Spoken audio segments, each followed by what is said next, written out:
परमेश्वर ने आके हमारा अज्ञान हटाने की चेष्टा बहुत प्रकार से की है। अब ये ना हट रहा, हमारे अंदर वो कसक नहीं बन पा रही। इसका कारण ये है कि ज्ञान परमात्मा अकेले ही बताया करते थे और अज्ञान फैलाने वालों की कमी नहीं थी, लाखों और करोड़ों की संख्या में थे। उस समय भी है, आज भी है, उस समय भी थे। और जिस कारण से परमात्मा का यो ज्ञान रोशनी नहीं पा सका, इसका प्रकाश बना नहीं। अब वर्तमान में परमात्मा ने ये समय निर्धारित किया कि कम से कम ये सतयुग त्रेता द्वापर में तो सुख का सांस ले लेंगे और त्रेता में इस कलयुग के अंदर तो इनकी दुर्गति होनी ही होनी है। इसलिए परमात्मा ने यह शिक्षा हमें दी। कलयुग भी 5500 वर्ष बीत गया था, या शिक्षा नहीं थी हमारे अंदर। और अब शिक्षा पाकर हम ये सोच रहे हैं कि अब हम ज्यादा इंटेलिजेंट और सभ्य हो गए। हम इंटेलिजेंट तो हो गए लेकिन सभ्य नहीं हुए। हमारी इंसानियत का नाश हो गया। इस माया ने हमारी बुद्धि हड़प ली, हर ली। इस शिक्षा ने हमें बेईमान बना दिया, अहंकारी बना दिया, अभिमानी बना दिया। छोटी सी कोई पोस्ट प्राप्त कर लेता है या कोई अच्छी पोस्ट IAS IPS, कोई डॉक्टर, इंजीनियर, जज, मंत्री, मुख्यमंत्री, प्रधानमंत्री बन जाते हैं। ये अपने आप में इतने अहंकारी हो जाते हैं, ये अपने अस्तित्व को भूल जाते हैं। और आम व्यक्ति भी जिसने थोड़ी सी भी कोई शिक्षा प्राप्त है, वो विशेष ही तरीके से रहता है। और हमारे पूर्वज दास ने वो पिछला जमाना भी देखा है और वर्तमान में जो लगी हुई आग भी देखी है। हमारे माता पिता, दादा, परदादा, गांव के लोग, उनके पूर्वज, वो कैसे रहा करते थे? इतना सिंपल, एक साधु की तरह रहा करते थे। तन पे कपड़ा भी नहीं, धोती बांध लेते थे, सारा दिन खेतों में मजदूरी में काम करते थे और इतना प्यार और विनम्रता और शांत चित्त रहते थे। जो मिल जाता उसमें सब्र संतोष किया करते थे। और अब ऐसी आग लगी है, चाहे जिसके पास आज करोड़ रुपए है तो नौकर अरब नहीं हुए तो कोई जीना नहीं। एक कोठी है तो सब्र नहीं नौकर 5-4 प्लाट और हो, 1-2 कोठी और बनाऊं और फिर भाई की टिकट कट जा, मर जा, फिर कुत्ता बन के उस कोठी के बाहर गली में बैठा, उसकी छाया में भी ना बैठने देंगे वो पुत्र, आते जाते डंडा ठोकेंगे सिर में।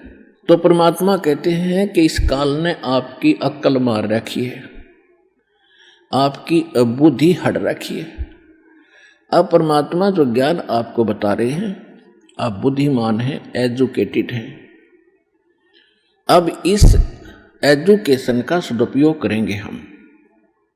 परमात्मा ने ये ऐसे इंस्ट्रूमेंट बनवाए हैं, ये मनुष्य नहीं बना सकता, जीव नहीं बना सकता, चाहे कितनी बात बनाओ। इस युग का नाम कलयुग रखा।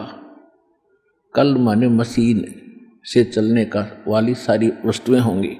तो परमात्मा ने यह बुद्धि दी जीव को, ये ऐसे इंटरनेट सिस्टम और ये media channels, projector, DVD, CD, mobile, chip, ये मेमोरी कार्ड बनाए दाता ने बनवाए। अब इसमें ठीक है, जो बकवाद करने वाले वो करते रहेंगे, बकवाद कर लेंगे, कितने दिन करेंगे।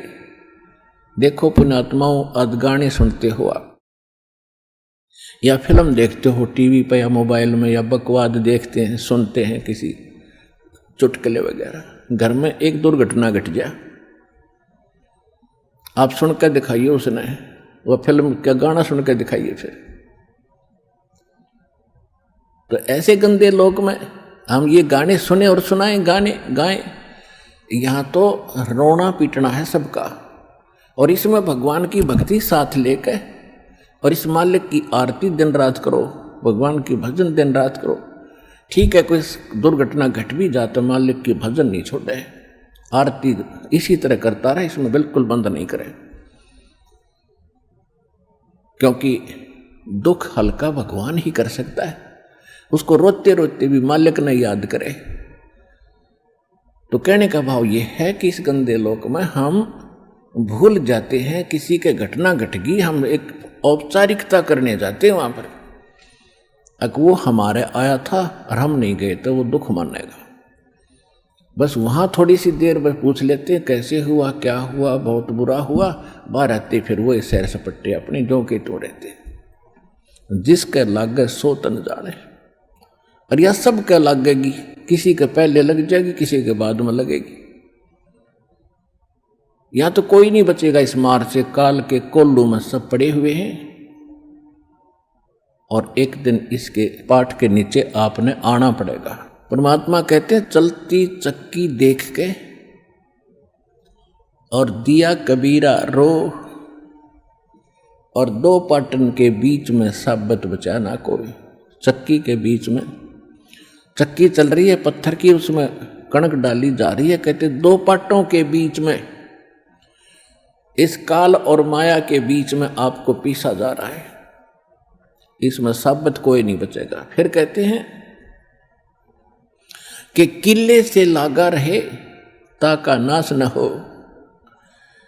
हमने देखा कि हमारी माताएं हाथ से चक्की पीसा करती थी और उसमें एक किला होता था। किला बीच में एक ऐसे दोनों पाटों के बीच में सेंटर में पाट होते गोल गोल चक्कर पत्थर के,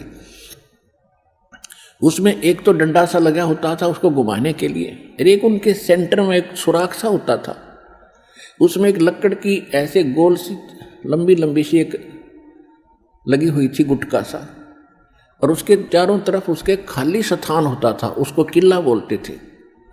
अब जो कणक उस किले में पड़ गई वह तो ज्यों की त्यों रहती थी, उस पर उन दोनों पाटों का असर नहीं होता था, और जो उन दो पाटों के बीच में आ गई वह सारी पीस दी जाती थी। तो यहां परमात्मा कहते हैं किले से लागा रहे ताका नाश ना हो।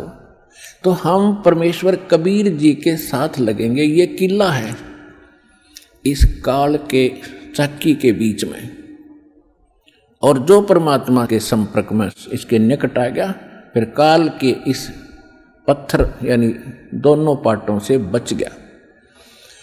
तो जो परमेश्वर कबीर जी की शरण में आप आ गए तो आप उस काल के कोल्लू से, उस चक्कर से यानी पिसने से बच जाओगे।